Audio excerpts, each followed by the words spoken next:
You can be on the show with us if you want to. We talking about housing today. I ain't ready yet. I'm still getting used to it. You know that you are a content creator. Oh shit! I did that wrong. I did that so wrong, y'all. Coke, I'm gonna kick your ass in 5 seconds. Okay.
Hey, we're back another Saturday on the Watch Dawgs. We're on our Black Media Network, and I'm representing Georgia Bulldogs.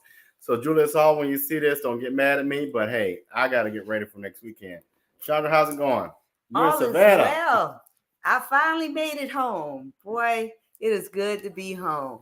That's it. That's it. So we're gonna put this on full. Okay.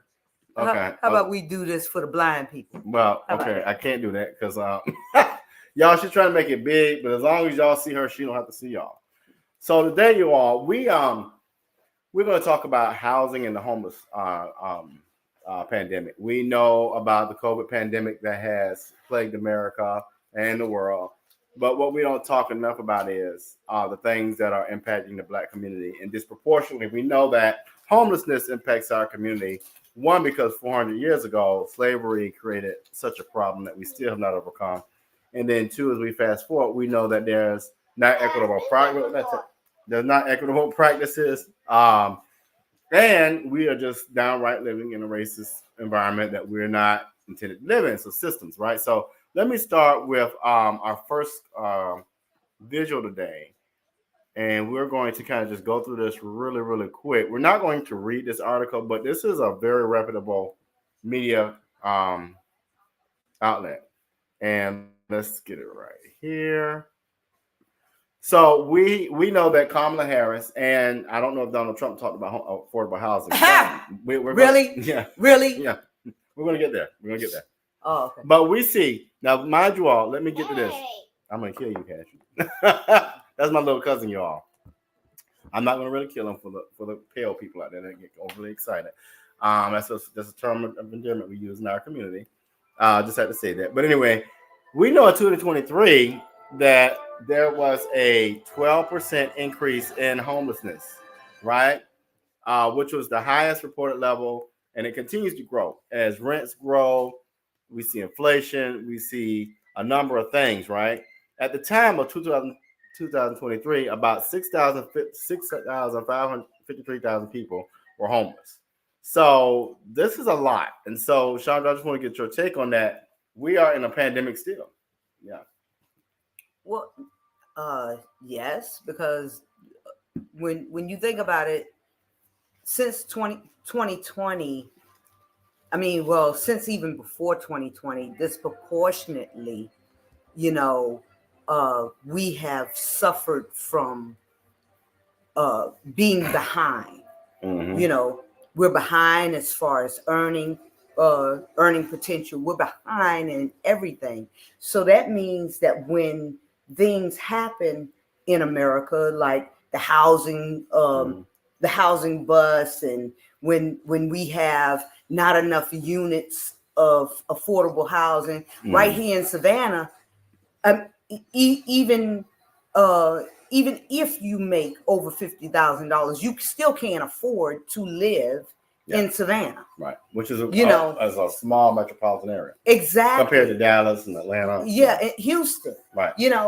And that is disgusting, and it has everything to do with policies, and it has everything to do with your local policymakers. Yeah, because if they would, just like in New York City, put rental caps, you wouldn't have investors coming in, because a lot of these people that own these rental properties that our parents used to own, of the houses where our parents used to own in Nottingham, in mid Savannah, right. in West Savannah, all of these houses that used to be very affordable for regular working people are no longer affordable, and they're pushing them out and out and out.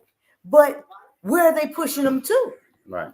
Because as Savannah gets higher in their pricing, then you have Hinesville, right, they're getting higher. Well, Effingham is getting higher. Bryan County, you can't even, child, please don't even go over there. But like you said, people are getting pushed to the suburbs, and the suburbs are not friendly, and not friendly in so many ways to our communities. And so, it's sad to see that people that don't look like us get to take over our neighborhoods. Like you said, in particular, our Black neighborhoods, which is quite interesting. But let's go to a message really quick. We'll come back and we'll talk more about that. But what I want to really zero in on today is, you talked about affordable housing. So we want to talk about the homelessness rate. We know that it's continuing to grow because of a number of things. And I'm so sick of people using COVID, but we just have people who have stupid, downright terrible policies such as trickle down. So after we come from the break, we'll kind of talk about that part.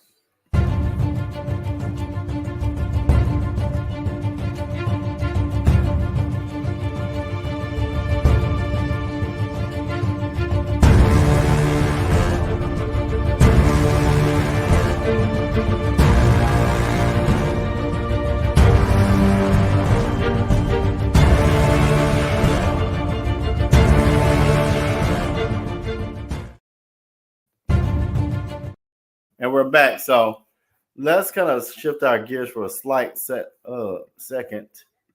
And let's look at this here. So let's break it down to Georgia. In 2022, Georgia's homeless population was estimated to be 10,689 people, or 9.9 person per 10,000 residents. This is the 24th lowest rate amongst the 50 states. The thing that kind of gets to me is that families with children, over 2,000 families, or 30% of our population that's homeless in Georgia, are full families. And so how do we fix that? How do we alleviate that problem? Just like VP Harris said the other night, we have to build more units. Mm-hmm. And it needs to be specific to affordable units. Mm-hmm. We don't need any more what we used to call back in the 70s, 80s, they created the projects. Right.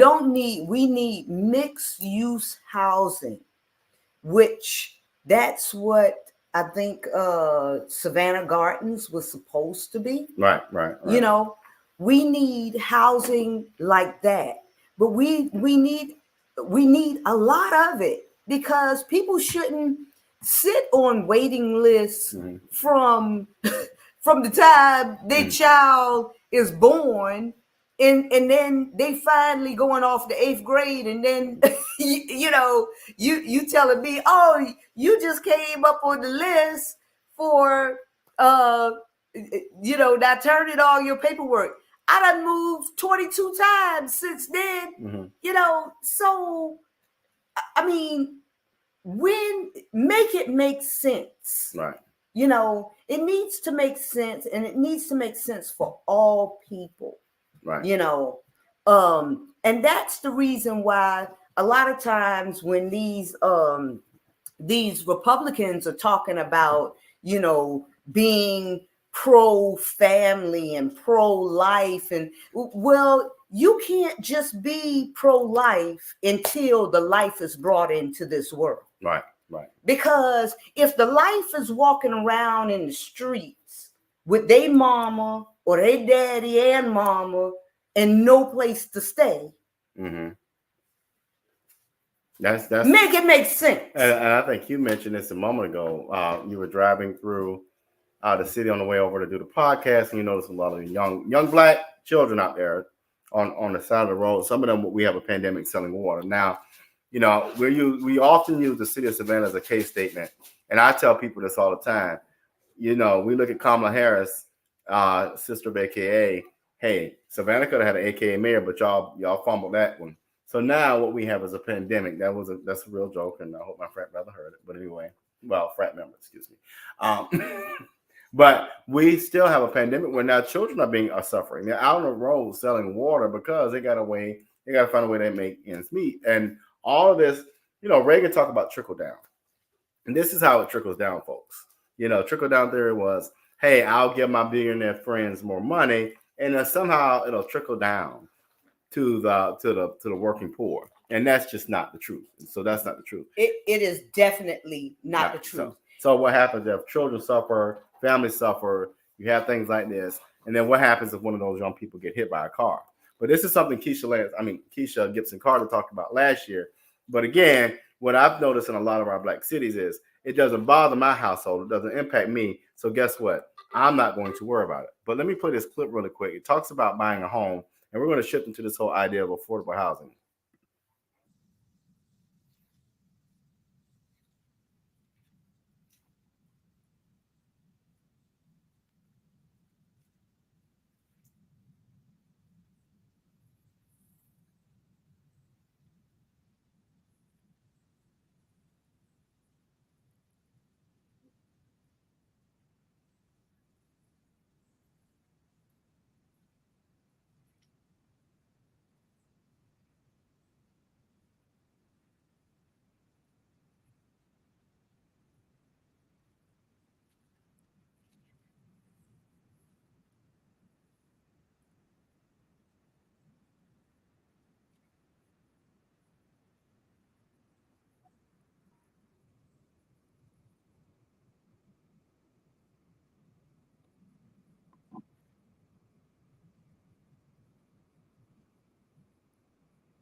So I'm not going to play that whole clip. But what I talked about, you all, was basically buying your own home and getting access to that. And so what we do know is that certain populations don't have that same access. So let me play this clip really quick, and I played the wrong one. which was so funny to me. Y'all didn't see that, but you heard that visual. But let me play the reality of some Americans, especially Black folks in America. When I signed up for Section 8 and low-income housing, I did not feel that I would be on that list for 12 years. Finding long-term housing within her budget has been an uphill battle for Tanya Frazier, a disabled woman who had to take care of 3 children. Tanya has been waiting 12 years to be granted affordable housing by the San Diego Housing Commission. Sometimes hopeless that I'm never going to come up on that list. ABC News, in collaboration with ABC-owned TV stations, has spent the last 6 months investigating the public and affordable housing crisis affecting cities and towns across the country. We found that for housing vouchers, which are local subsidies helping renters find homes on the private market, the average wait in San Diego County is 8 years. And for public housing, San Diego has the longest wait time of any large metro area in the U.S. The wait list for public housing is over 18 years. Today, what we're seeing is a housing crisis unlike one that we've seen since the mid-20th century. The lack of public and affordable housing is a widespread issue. Our analysis shows public housing wait times exceed 17 years in Suffolk County, New York, 9 years in Meeker County, Minnesota, and 6 years in Hinds County, Mississippi. We haven't built any large-scale public housing since Richard Nixon put a moratorium on that construction in the 70s. There isn't a state in the country where someone working at minimum wage with 40 hours a week can afford a typical 2-bedroom apartment. The Department of Housing and Urban Development says President Biden's American Rescue Plan has helped more than 50,000 people experiencing homelessness, but acknowledges more work must be done. The Biden administration is asking Congress for more resources to... So let me get your reaction. I'm going to put this dog up, but go ahead. Okay, guys. Now, I drew out, 8 years as a, because I knew some people that had been on that list, the housing list for 8 years. But in some cities, people are sitting on waiting lists for affordable housing for nearly 2 decades. So how do you avoid, being homeless? First of all, how do we avoid being homeless if we're on a waiting list for 2 decades? We have to come up with strategies as Black people on how to work around a system that was not built for us, because what angers me now is that they're bringing in these people from where was it? Afghanistan, when these Mexicans, get here and, they let them loose. All of these people, because there's this immigration, there's immigration laws also, or, they will get housing before you or I get housing, or our children get housing. And because when we pulled out of Afghanistan, it was so critical, they had to get these people out of there and blah, blah, blah. So they brought over a whole bunch of people, and these people needed housing. So that automatically pushed, because see, didn't no houses just grow up out the ground, right? So that pushed everybody in whatever cities, those refugees, because that's what they were called, right? Those refugees were taken to. If they were taken to Virginia, it moved some people down that was already nearing the front of the line. It moved them all the way back, right? Because they have to find housing. They couldn't let them continue to live in those tent cities because that's what they built for them, so we as Black people, we have always been last. even though we should be first. And what my thought to it all is this: do things like the immigrants do when they come over here. You know, stop. And I've said this on many of shows on ATR Media. Stop allowing your children to move out at the age of 18. Just stop it, because that's where the struggle begins. You know, because if you could just let them see that, hey, you might have to stay at home until you're 25 or until you're 28. You know, you don't have to go to college, but get a trade to where you're making enough money to put back some money so that you will have a down payment on something, you know. And in a lot of jobs, if you're in a, you know, if you're in a trade, you know, you're getting a job where you're getting 401k. You're not getting 401k saying, "Welcome to McDonald's, may I take your order?" Well, and you know, and not even that. We're not what you're talking about, and what was mentioned and one of the clips was home ownership is seen and is almost a ticket to a middle class, right? Yes. Because what I tell people all the time, we've got to reverse our thinking. Like, and I'm not throwing a shout out when I say stuff like this, but we need to put more investment in things like homes and things that appreciate equity, and less time. And I don't mean no shot when I say these. Less time in buying balloons for somebody who done died and throwing balloons in the air. You're spending money. Less time worrying about the best Jordans or who gonna wear what at school because I got polo on. We've got to change the mindset and stop buying cars and rims. None of that, the balloons, none of that bullshit carries any weight. What carries weight are IRAs, investments, certificates of deposits, things that we're not used to having conversations about. And but watch this now, as soon as you go to somebody's house today and they're like, "Oh, I'm about to go have a balloon release for grandma who died 20 years ago," what the hell does that do? See, what we've got to do is stop with the feel goods and do what is called the do rights. And that is investing money, because what has happened is we don't have what's called generational or sustainable wealth in our communities and in our families. We have, okay, we're going to do enough for this generation or this particular part of the family and get through. When it's time to bury them, now I got to do a GoFundMe to bury them. And I'm not throwing shots. I'm just showing you how we've got to change the mindset. Whereas we could have had the funding, invested in things that will carry weight, go borrow against that, or better yet, go borrow within our community. That way you don't have debt, you're prepared for a rainy day, and you got enough investments that not only does it carry that generation, but carries generations down the road. And let me tell you something else. I'm going to tell you this personally. Yeah. I want you to stop apologizing for speaking truth to power, you know, because that all that you said is true. Yeah. And you don't have truth don't have to apologize. Yeah. That's truth right. don't come to a room saying I apologize for being true. Right. Okay. You know how people are. Yeah. Oh, you know that nigga down there. No. We not gonna call you the beige Negro that he too much. No.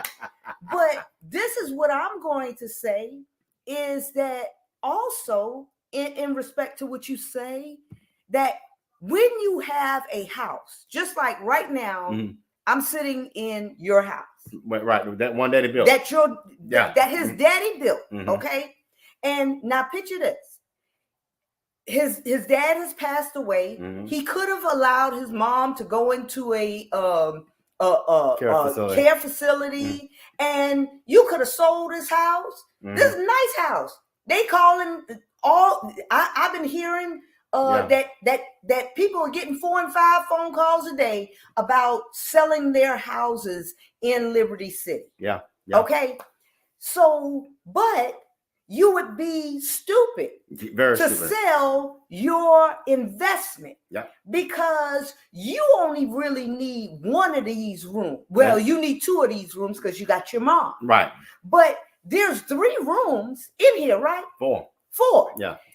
So not only do you have an investment, but you also have a investment plus, Right. because you could fix one of those rooms up, Mm-hmm.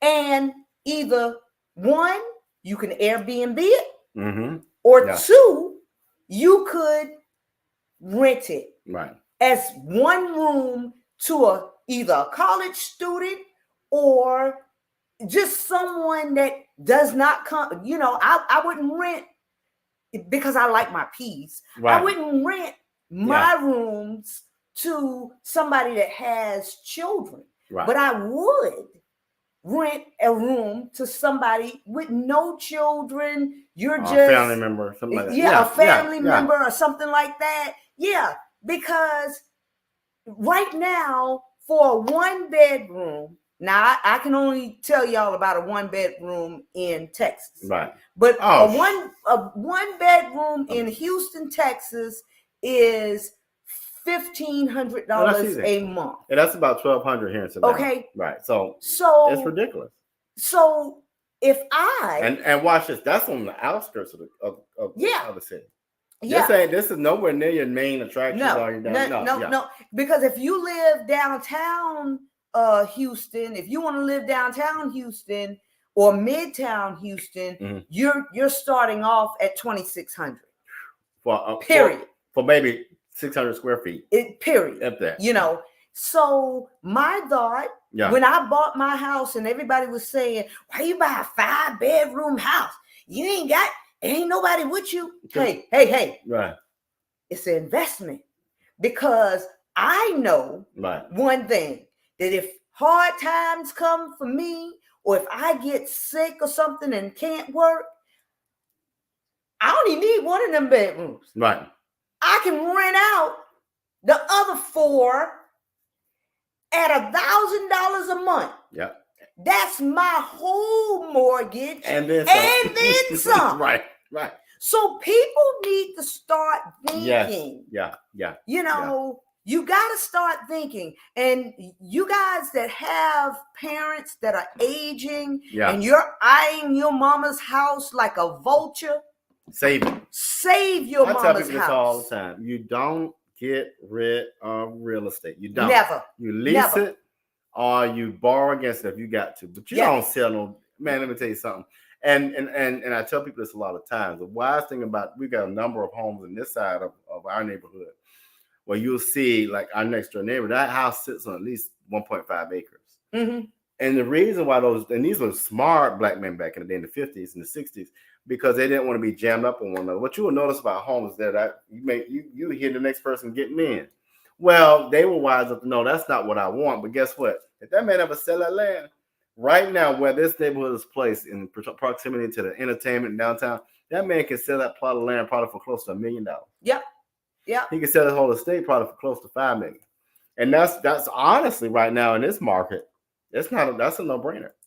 But going back to your point, young people look at the space and they just see dollar signs. Dollar signs ain't no good 10 years down the road. When the dollar's gone, you ain't got that investment. Exactly, because you can only sell it once. I can rent my room every month. Yep. Okay. But you can only sell yours one time. That's it. So you have to think. All right, y'all. We're gonna do a quick message from a number of folks, and then we'll be right back. Have you been thinking about starting a nonprofit? Is your nonprofit missing funding opportunities? If so, the Grant Formula Workshop is for you.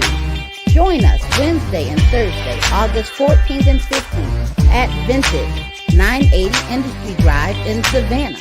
Get the tools to secure funding for your organization. The Grant Formula Workshop, a $300 value for only $60. Reserve your seat on Eventbrite today. Get new ideas and new strategies. The Grant Formula Workshop, Wednesday and Thursday, August 14th and 15th, 6 p.m. to 9 p.m. each day at Vintage, 980 Industry Drive in Savannah. Reserve your seat today. The Grant Formula Workshop. For more information, call 912-657-6873. I'm Patty Hewitt, and I'm worried about our future. Last one. I think about my grandkids and the belief that they deserve every opportunity.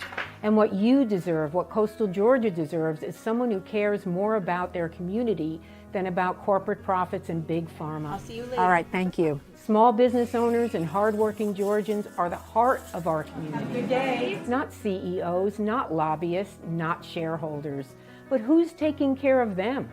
It's time to ask yourself, what do you want from your government?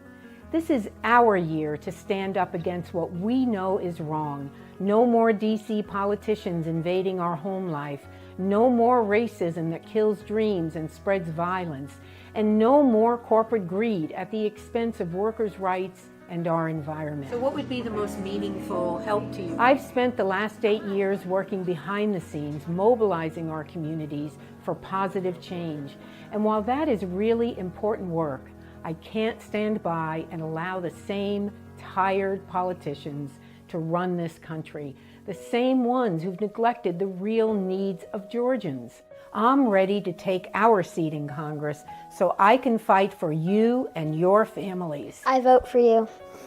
Thank you, my darling. I love you. This isn't about party lines. This is about voting for a better future for more Georgians. Enough is enough.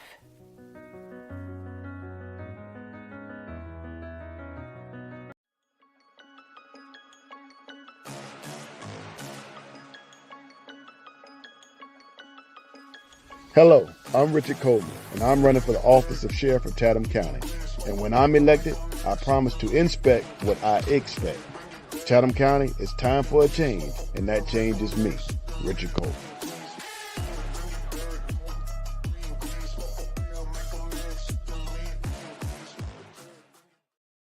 All right, y'all. Let me play this video here with presidential candidate Kamala Harris, and we won't have a political conversation today, but both of the candidates, she's the only one that I can recall that has talked about this issue. So hold on one second.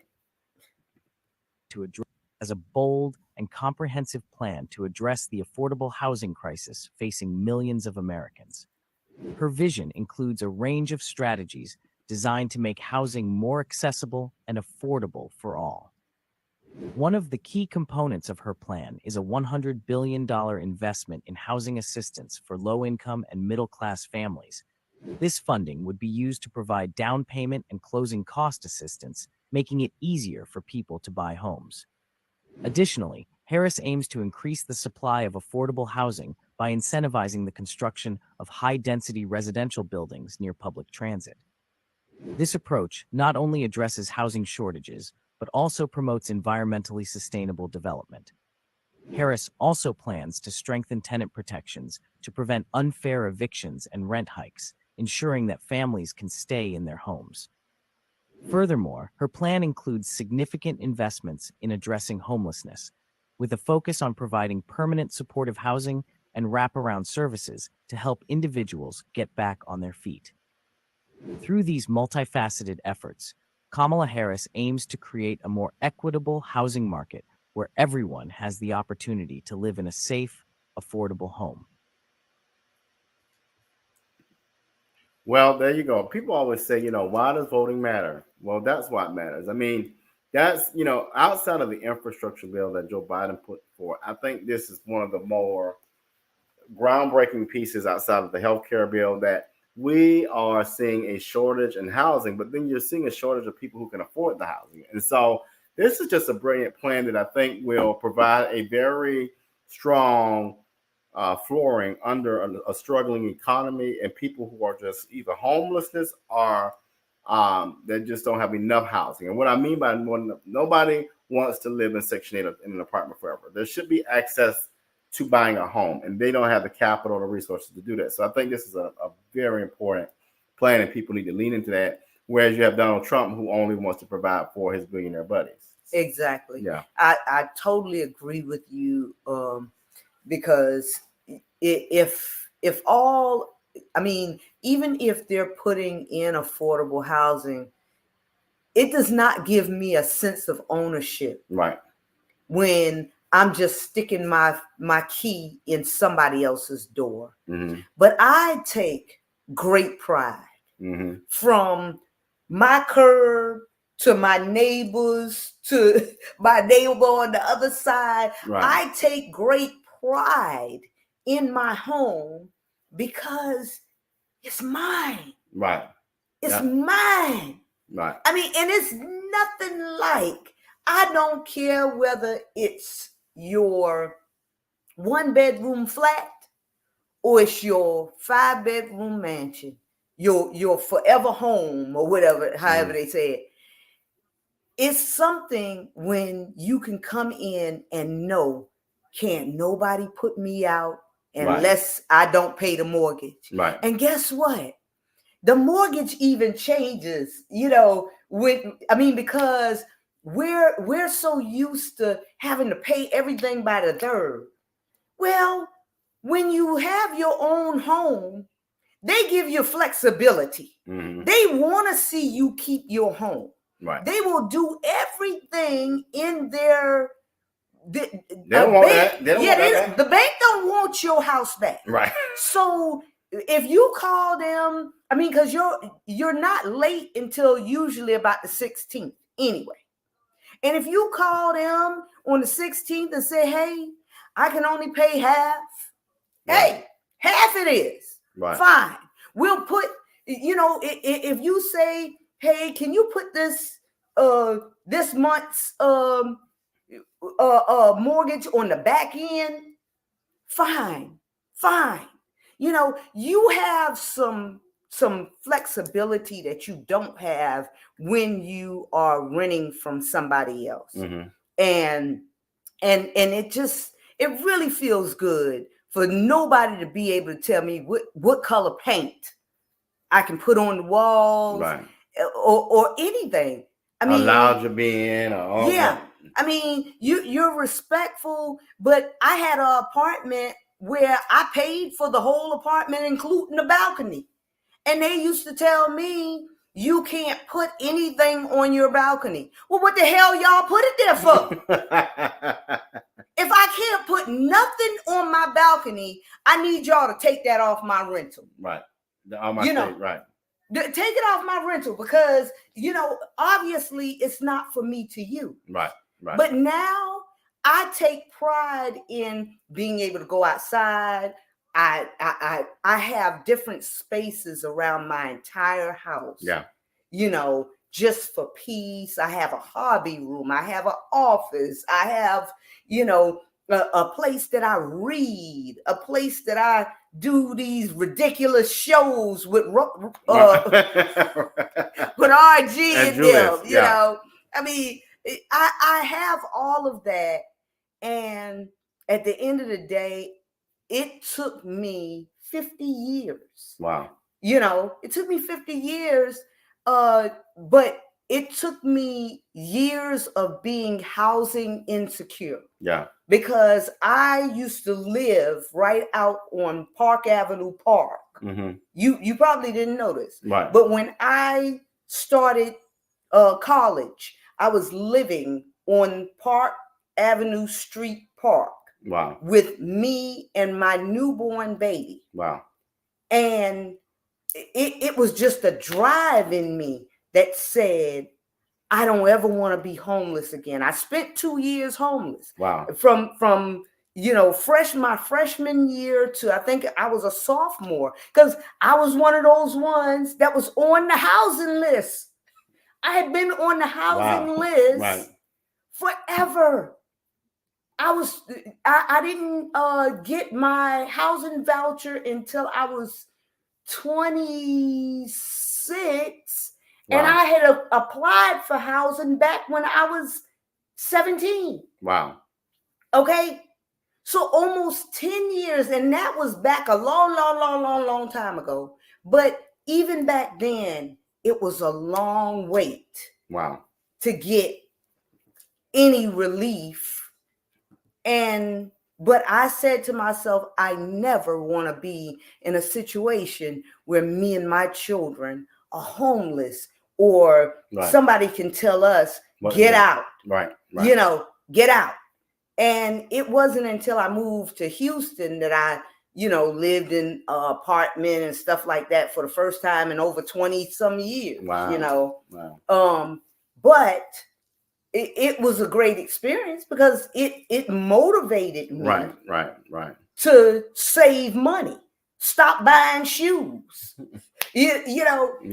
stop going to Hobby Lobby, stop going to Joann's, stop doing a lot of things that was nonsense and put in, invest into my 401k and everything. And when it was time for me to buy my house, I went right to my 401k, and called my 401k like I was calling Shirley. Right. Barbara, this Shirley. Barbara. Go ahead and sign it over. Right. But but you know what you're talking about is a real live experience. What disturbs me a lot of times with voters, I'm going to say voters in our communities is, for the life of me, I don't understand why we don't see the value in Kamala, but we will find a way to pick her apart. But at the end of the day, this is important. And you talked about being homeless and with children and all that. There are people out there now, you all, that don't even know where to begin. One of the most important activities I like to do is help people feed the homeless, because when you go, and I'm going to use Atlanta, Georgia. I want you all to go to Woodruff Park in Atlanta, right downtown, between George Washington, between a public university called Georgia State and the hustle and bustle of Atlanta. You'll see easily 60 people there. For whatever reason, we don't know, but they are homeless with no food and no clothing. And we'll look down on them and all of that. And it's sad how we have become a nation of people who just have become tone deaf to folks who have less than us. And so to hear a real live experience, people don't have to live that. But the thing I tell people all the time, if you got privilege and you have leverage called a gift, you should be using that to help people. Exactly. Yeah. And that's the reason why I was so turned off, a few years ago when they started pushing the homeless people because nobody wants to fix it, but nobody wants to see it. Oh yeah. Yeah. So and to have this homeless community, down there next to where the rich folk play, that just wasn't cool. Yeah. So then your mayor, caves into his donors, really. That's all that was. He just caved into the donors instead of saying, hey, if you want to move them, I'm gonna need $2 million from your company, a commitment for $2 million from your company. Yeah. $2 million from yours, $2 million from yours. Yeah. So that we can build some houses, some transitional housing or whatever type of housing for these homeless people. Because if all we're doing is shifting them from one side of Savannah to another side of Savannah that doesn't even have reliable transportation for them, all we're doing is increasing their hurt. Well, it's so sad. We have governments across this nation that Democrats and Republicans alike that are just plain idiots. When you raise rents and when you raise the price of living in a community, the crime is going to go up. Poverty and crime do just like this together. Yep. Like this together. Because people want to eat, people want to live secure. And so then what you do is you'll displace the homelessness when I think, honestly, we have solutions. How many unused buildings do we have in our communities? How much surplus do we have in our corporate partners and our governments to where we can invest in a building that has not been used, house people for a temporary period of time, build a program out that rehabilitates them to either sustainable living, or for those who just have strong mental issues, we find programs to support that. But instead of taking people and throwing them in the trash and ignoring them because we're too damn ignorant and too sad to use our gifts to solve the problem. So my call on these governments, and especially at this federal level, I think Cornel West would be a beautiful person to serve on when Kamala wins. When Kamala wins, Call on brother, my good brother, Cornell West, to lead HUD.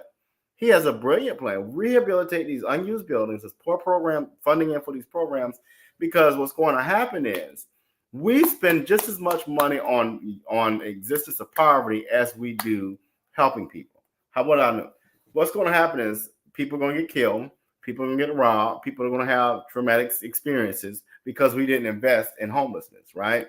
We invest in it, we place people, we use funding for programs, same amount of money. You might be $1 off here and there, but what I'm saying is we have the solution in front of us. One of the things my daddy used to do, we're Catholic, and he would go to all the hospitals, and he would go to I talk about this a lot, hospitals and the sick and shut in, and give communion. Part of his prayer was, God put enough resources on this earth. We just got to damn learn to share. He didn't cuss, y'all. I cuss. He hated when I cuss, but I cuss. But anyway, we've got to learn to share.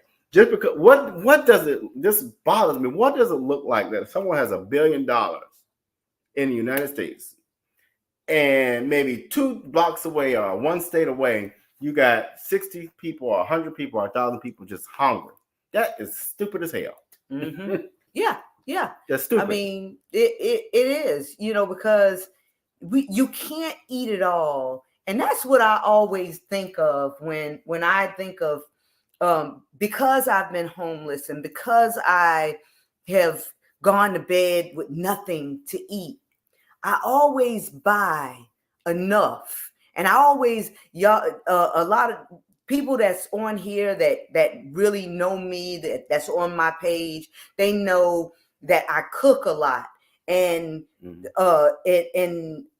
it's because just in case. Yeah. I cook for my next door neighbors because they're elderly people.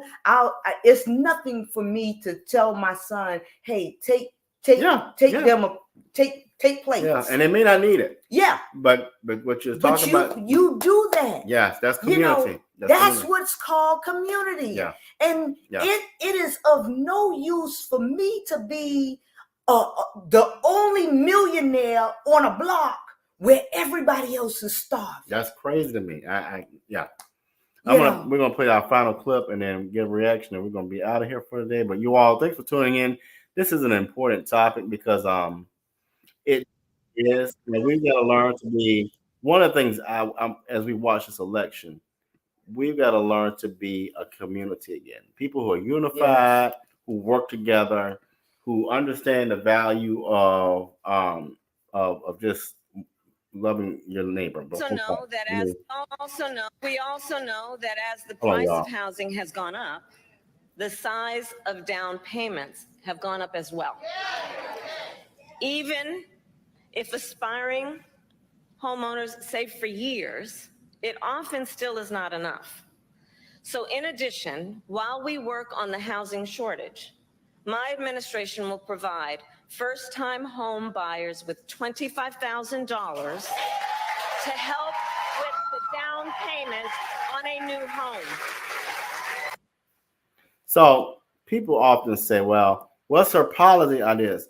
I think that's a brilliant idea. Mm-hmm. I think it's a brilliant, and I'm going to tell you why. I live in a community you all call the city of Savannah where, they have a millage rate. The millage rate will dictate the price of your property taxes. But if I'm already working in a city, by the way, which is this is a straight shout out on the governor and the city leaders.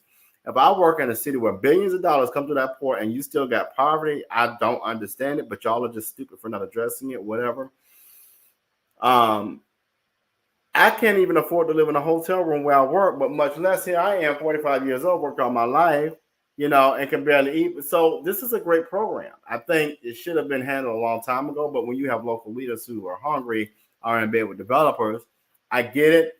So this is an important piece of policy that, if anything, you all, we talk about Donald Trump gave y'all a stimulus check. What's 16 grand versus $100,000? So Kamala's about to give you $100,000 because you know why I say that? You get $25,000 down in assistance. A home value now, basic 3-bedroom, 1-bath home is worth $100 grand. So you really get close to $150,000 investment. Yep. I mean, but y'all do the math. Y'all like that little check, y'all make the math. Y'all like when the white man give you a little check. So hey, I'm just saying. I see the math different. I do too. I really do too, man. And if we could get people to start thinking on a macro level Yeah. instead of on a micro level, because you spent that $1,200 within a week. Yeah. I know you did. Yeah. Okay. Oh yeah. But that $25,000 that you would get as a down payment on a house, it is the gift that will keep on gifting. Yeah. You know, and I mean, because when you're able to put your down payment down, you don't have to come up with, you know, you don't have to come up with any money if you price yourself in the right price range.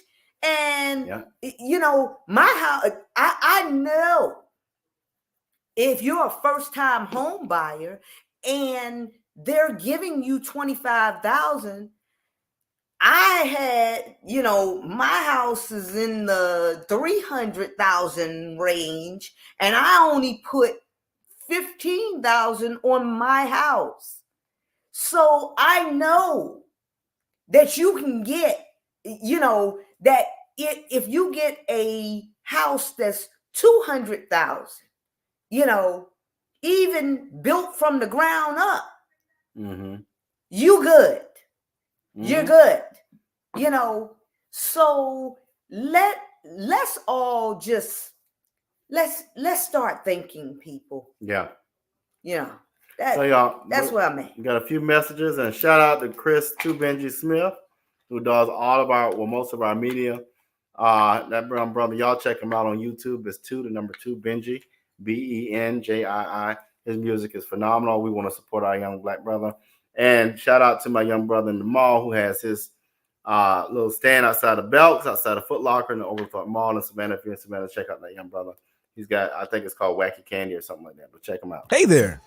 Are you ready to amplify your voice and embrace your passion? Tune in to Our Black Media Network, where community comes first and every story matters. We're here 24/7, delivering powerful content on everything from financial literacy to the latest in sports and mental health. We are unapologetically real, reflecting the heartbeat of our community with programs that inspire, empower, and drive change. Join us on all major media platforms to celebrate our unique voices and advocate for the change we want to see. With over 50K monthly viewers, our network is your go-to destination for authentic, engaging content. Be a part of the movement. Be a part of the change. Tune in to Our Black Media Network today and let your voice be heard.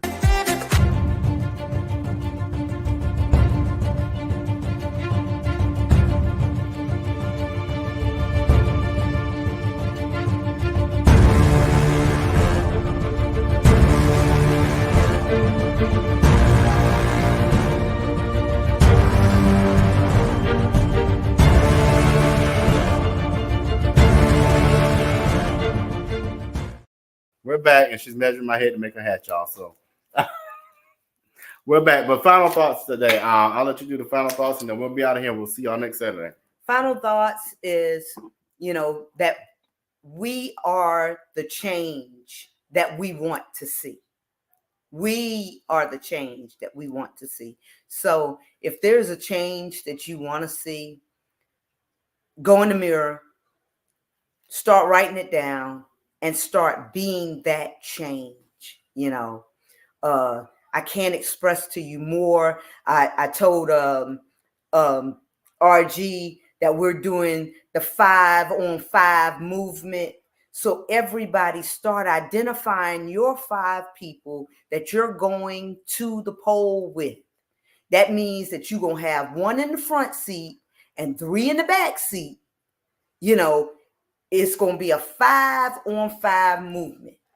And then in the car behind you, same thing. You know, identify your 5, because we're going to make this happen on November the 5th, because it is no do-overs if we don't do it right. That's it. That's it. All right, you all, we got one comment. I want to position that. Ivan Cohen, where have you been the whole day? Hey, Ivan. All right, you're right. And Ivan said workshops in the community regarding economic development definitely will help. As a matter of fact, Ivan, we do have financial sense. And that's on this network. But I think you're exactly right. The more, the better. And I would say this, as we're different in our homes talking about wealth, we need to be talking about sustainable wealth. And that means from our wiser folks to our younger folks, that's the conversation that we can all have together. Well, Ivan, maybe next week you can tune in a little closer to the beginning time. We won't hold that to you today, but we'll see y'all next Saturday as Ivan Cohen will join us as one of our top viewers again on our Black Media Network. Take care.